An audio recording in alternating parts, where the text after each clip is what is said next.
c'est au Manhattan, fast food, Dakar, Sénégal, la grand-mère à l'hôpital Dantec, tout va bien, Kairek, moi ici, toi là-bas, le visa au consulat numéro 39, y'attend, à l'état civil, déjà l'an 2000, déjà 2000 ans, au Manhattan, fast food, Dakar, Sénégal, cinéma, le Paris. Hello loves, welcome to Aarti Paarti, and today we're making red meat! Yay! We're making Giddy-Up Steak, which is flank steak rubbed with coffee and brown sugar. Say what? And then on top of that, we're going to serve it with this caramelized onion and date compote. I know, it sounds so fancy, so easy, and actually pretty cheap for red meat. So let's start with our rub. So we'll need 2 tablespoons of this chili powder. Oh. Oops. 3 teaspoons equals a tablespoon. So. 1. And then you'll need a tablespoon of coffee, a tablespoon and a half of brown sugar, half a teaspoon of ground coriander, a 1/4 teaspoon of ground ginger, and somebody, that one, used up all my ground ginger, so I'm just using the dregs of what's left. My ground ginger. Mine.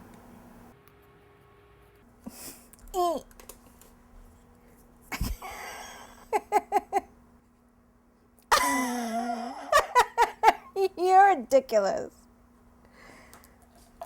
Oh, now you made me spill it.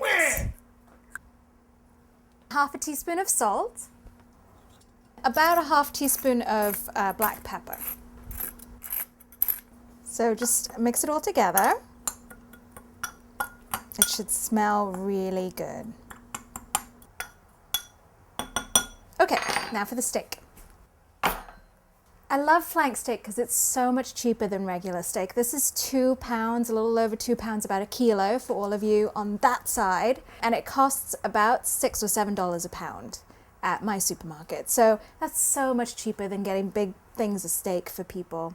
And when you slice it up, people really won't even know the difference.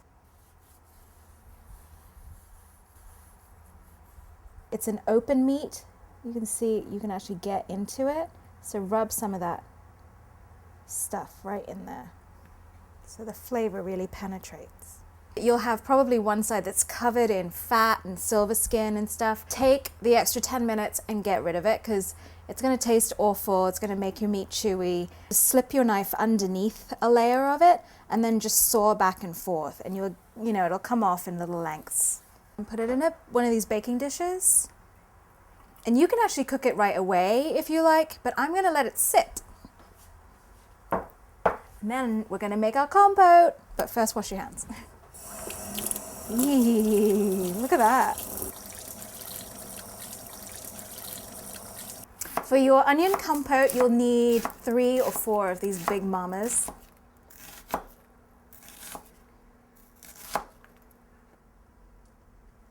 And then throw your onions in. And it's about medium high at the moment. Just sprinkle them with some salt. It draws the water out of the onions, and then the water evaporates, and then the sugar caramelizes in the onion.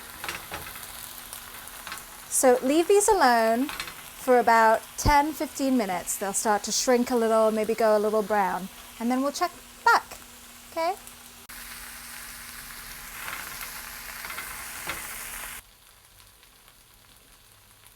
At this point, turn your heat down to sort of low, medium low. This is the bit that takes a little while. You want to just let it cook for about 25 minutes.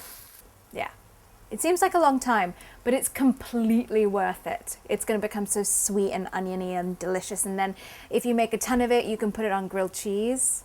Come on, how good is that? Look at that. Who doesn't want to eat that? And then I have some dates that I chopped up. I got about 5 of them and I chopped them up into little pieces. Yum, yum. And then a tablespoon of balsamic vinegar, just your regular stuff, nothing fancy. Oh, it smells ridiculous up in here, right? Doesn't it smell ridiculous? That's ridiculous. And then you just put a lid on it and let it go for another 5 minutes.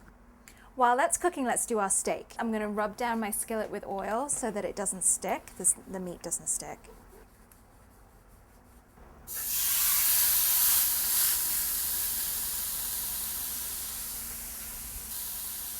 So I'm just gonna let it cook 5 minutes on each side because flank steak cooks really quickly, but put it on a nice high heat so you get it kind of crusty on each side. And that brown sugar or caramelized, yum, yum, yum, I'm so excited to eat.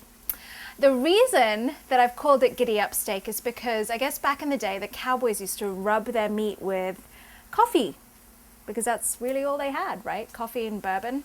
And it's such a great meal, you know, to eat after you've spent a whole day gunning down outlaws.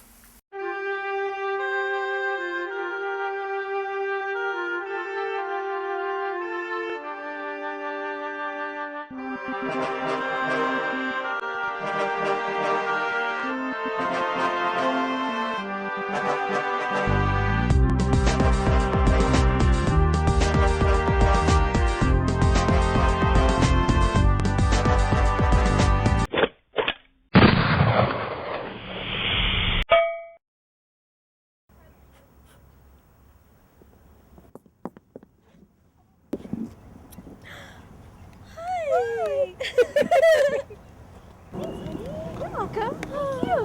Love you. Love you. Want some meat? Love to. Okay. Love to meet you. Hello, pretty girl. Come on. Just come on. And I'm actually going to tent it with some foil. The idea is you're just letting it rest. I'm not sure of the science of this, but apparently all the juices will then, they're running around like crazy and then they'll just sort of settle. So that when you cut your meat out, all the juice stays in the meat as opposed to running all out. I'm free, like that. So just let it sit for 5 minutes. Okay, the key to cutting flank steak is that you cut across the grain. So when the steak was raw, you would have seen that the lines across the meat were going this way.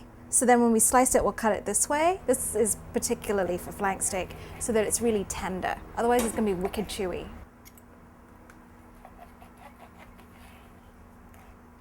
You can cut it slanted so it's really thin, but it gets colder quicker. So I actually cut it into nice thick slices so it stays nice and hot.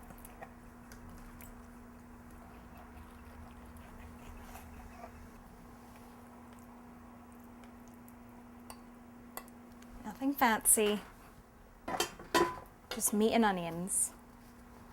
Time for a bite. A bit of compote on it. Oh man, this is seriously one of my favorite things I've ever made.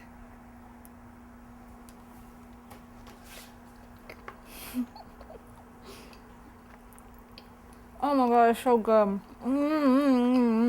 Holy crap, that's good. And the only thing that's missing are some parsnip chips. And if you're interested in that, check out my website. I'll put the link right there and you can check it out. So give it a go, and I'll see you next week. Bye.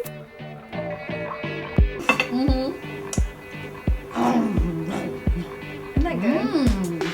It's so good that my friend who works for a meat company, he made it and he loved it so much that he gave me 2 free pieces of flank steak. Like oh my god. ones. That And is amazing. Isn't that cool? So tender. Thanks, Larry. Yummy. Thanks, Larry. Want some more? Yes.